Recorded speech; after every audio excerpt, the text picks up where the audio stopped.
जवार ठीक कहते हैं। इस नेक्स्ट एपिसोड में आप देखेंगे हुनैन बहुत ज्यादा खुश होता है जब से ये मीशा आई हुई होती है। अब ये सारी चीजें देख लेती है कि मीशा हुनैन को बहुत ज्यादा खुश रखती है और वो खुद भी बहुत ज्यादा खुश रहती है। तो वो मीशा के पास आती है, मीशा को बोलती है तुम्हारा बहुत ज्यादा शुक्रिया, जब से तुम आई हो हमने ये देखा है कि हुनैन बहुत ज्यादा खुश होता है।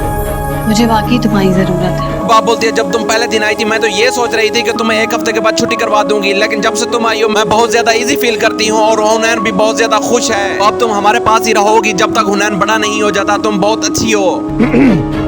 मुझे पता नहीं। अब देखेंगे जवेद फ्लर्ट करने के लिए मीशा के पास आता है। ऑफिस से घर में आता है, जैसे ही देखता है कि मीशा अकेली ठहरी हुई होती है तो उससे बात करने के लिए पहुंच जाता है। लेकिन जैसे ही देखता है ये तो निहाल है, वो परेशान हो जाता है। उसके ज़हन में अजीब अजीब सवाल आ रहे होते हैं। लेकिन जब आगे से निहाल ये बोलती है कि मेरा नाम मीशा है तो ये अजीब सोचने लग जाता है ये कैसे हो सकता है। क्यों शबाब से डर लग रहा है? जब दिन को सारे खाना खा रहे होते हैं तो वहाँ पर जवार की बहन ये देखती है कि शबाब जो है वो बहुत ज्यादा गुस्से में है। तो वो अपनी बहन को बोलती है मुझे तो बहुत ज्यादा डर लग रहा है शबाब से, शबाब ऐसा क्यों कर रही है।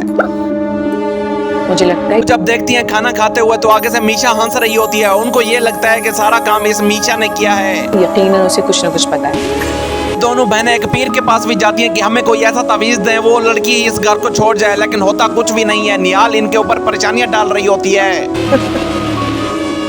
जवार की बहन को बहुत ज्यादा खौफ आ रहा होता है क्योंकि मीशा ऐसे ऐसे घूम रही होती है। उसको ये शक हो रहा होता है कि जो भी हम इस लड़की के साथ करते हैं ये सारा जाकर आगे से शबाब को बता देती है। खूबसूरत है, लेकिन गाइस जो जावेद होता है उसको ये लग रहा होता है ये मीशा नहीं है, ये निहाल है। इस घर में कदम जमाने के लिए गाइस जो निहाल का दूसरा डॉक्टर बाप बना हुआ होता है वो निहाल को बोलता है आप जैसे भी करो इस घर में अपने कदम जमाओ। निहाल ऐसा करती है, खाने में नशा मिला देती है। वो चाहती होती है कि सारे बेहोश हो जाएं और वो ये इल्जाम किसी और के ऊपर लगा सके। एक एक करके तमाम बुर्ज। फिर निहाल जवार के रूम में आती है और वहाँ पर शबाब के खाने में भी नशा मिला देती है। तो आगे से जब शबाब ये खाना खाती है वो भी बेहोश हो जाती है। निहाल ऐसा करती है, हुनैन रो रहा होता है, हुनैन को उठा लेती है और उसके बाद जब शबाब को हो जाता है तो ये सारा इल्जाम किसी और के ऊपर लगा देगी। मरे हुए लोग जिंदा होकर जनाब आप देखेंगे जो जवार की बहनें होते हैं वो बहुत ज्यादा परेशान होती हैं क्योंकि जब जावेद उनको ये बताता है कि ये लड़की मुझे निहाल लगती है। हालांकि जब जावेद को यकीन नहीं हो रहा था वो कब्रिस्तान भी जाता है और उस बुड्ढे को बोलता है बुड्ढा ये कब्र खोलो। वापस नहीं आते।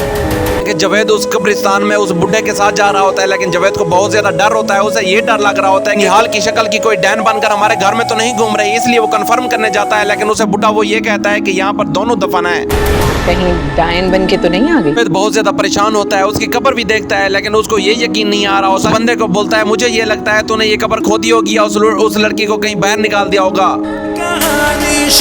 गाइस फिर आप देखेंगे निहाल बहुत ज्यादा खूबसूरत बनकर आती है। जवार उसके पीछे देखकर पागल हो जाता है। जवार को वो बहुत ज्यादा अच्छी लगने लग जाती है। जवार उसके पीछे अट्रैक्ट होने लग जाता है। अब अंजाम इसी के साथ आप देखेंगे जो मीशा होती है वो अपने काम में सक्सेसफुल हो रही होती है और सबको वो धोखा देगी। अगर आपको हमारी वीडियो अच्छी लगती है तो काइंडली लाइक एंड सब्सक्राइब जरूर किया करें।